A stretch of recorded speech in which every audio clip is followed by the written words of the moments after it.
Что больше всего волнует жителей региона? Ответы прозвучали сегодня в прямом эфире национального ТВ. Почти 2,5 часа продлилась первая прямая линия с главой Ингушетии Махмудом Али Калиматовым. В эфире прозвучало 27 вопросов самого разного характера. Жилье, ЖКХ, земельные вопросы. Первый вопрос вполне ожидаемый, и касался он приговора лидерам протестного движения. Он длился около 3 лет и завершился 15 декабря. В итоге все заключенные были признаны виновными и назначено лишение свободы от 7,5 до 9 лет. В действительности этот вопрос волнует жителей республики. Я знаю это, и напрямую ко мне обращаются и звонят. В части решения суда имеется в виду вынесение приговора. Он вынесен, определенные сроки наказания. И если брать ситуацию, что, я думаю, у них очень опытные адвокаты, в части этого есть право обжаловать. И я думаю, что будут обжалован приговор по каждому, и после этого уже, предполагаю, могут быть изменения и по срокам, и дальше. Это первое. И второе, все-таки еще остается обращение в вышестоящую инстанцию, это помилование. То есть там процедуру знают юристы.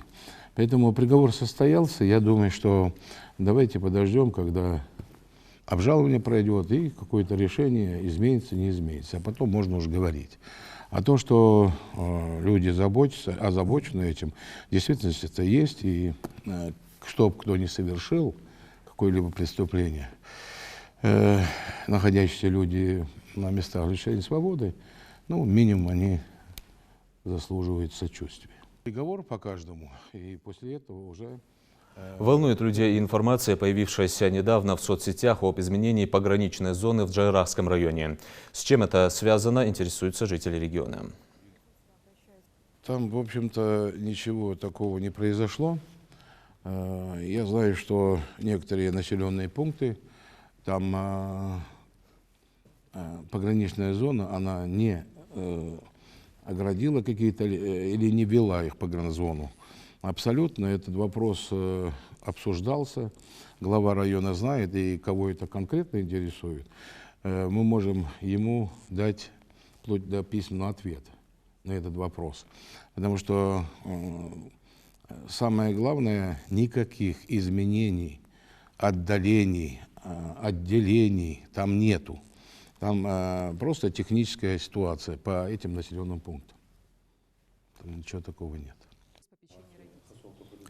Интересовались жители также, почему убрали посты на границах. Глава ответил, что здесь решение принимали в МВД оставить федеральный, а региональный убрать, потому что сейчас обстановка стабильная.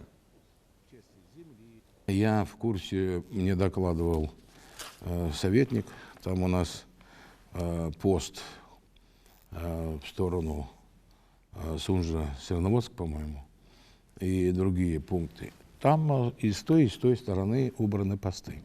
То есть я имею в виду республиканские. А федеральные там находятся. И это решение, оно у нас министерство федеральное, они принимают решения. Я думаю, что на сегодняшний день они были усилены, они были увеличены в силу того, что были дни и время неспокойные. Тогда эта необходимость была. На сегодняшний день там стоит федеральный пост, насколько я знаю, точно знаю,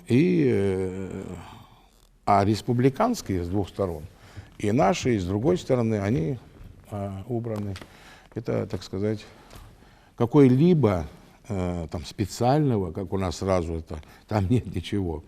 Просто-напросто, так скажем, оптимизация, хотя это слово не любят, личного состава. Он нужен на других участках. Поэтому отпала необходимость, убрали.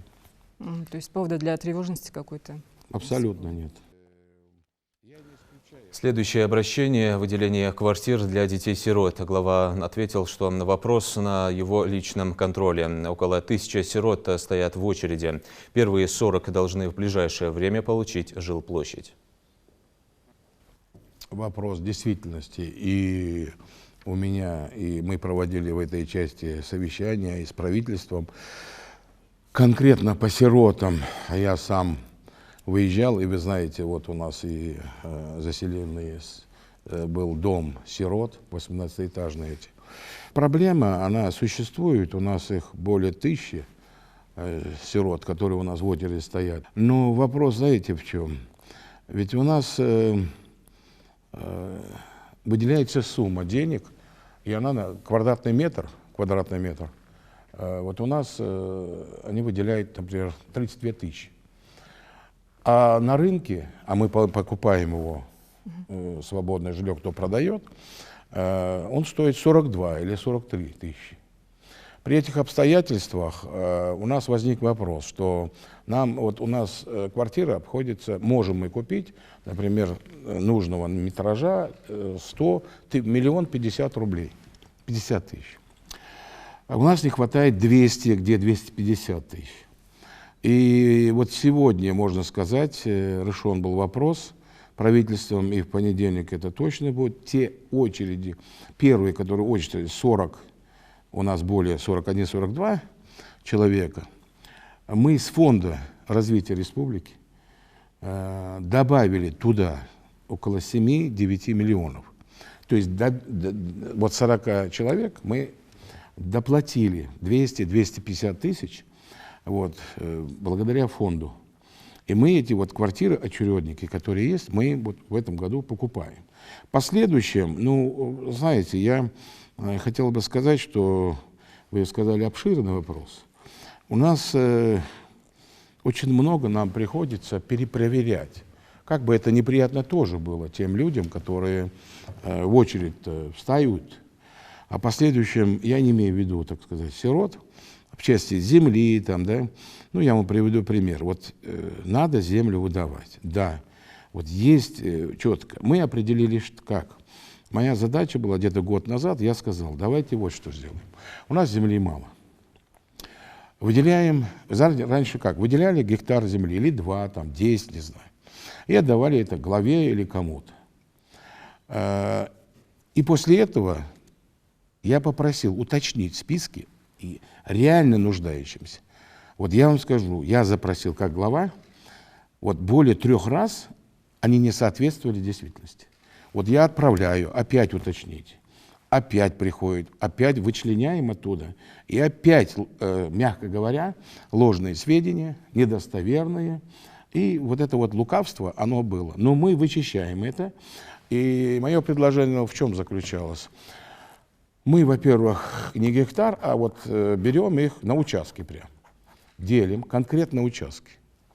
После этого 20 или 30% социально остро нуждающимся, малоимущим, мы их выдаем бесплатно. Бесплатно. А, например, 70% мы выставляем на торги. Такая моя задача. И я предложил ее, и она законна.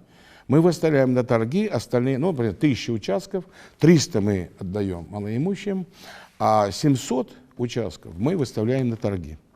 И мы их продаем на торгах. Кто хочет, тот покупает. Приемлемая кадастровая цена. И эти деньги, вырученные за продажу этих земель, мы все коммуникации подводим. То есть мы туда подведем свет за эти деньги, воду, газ.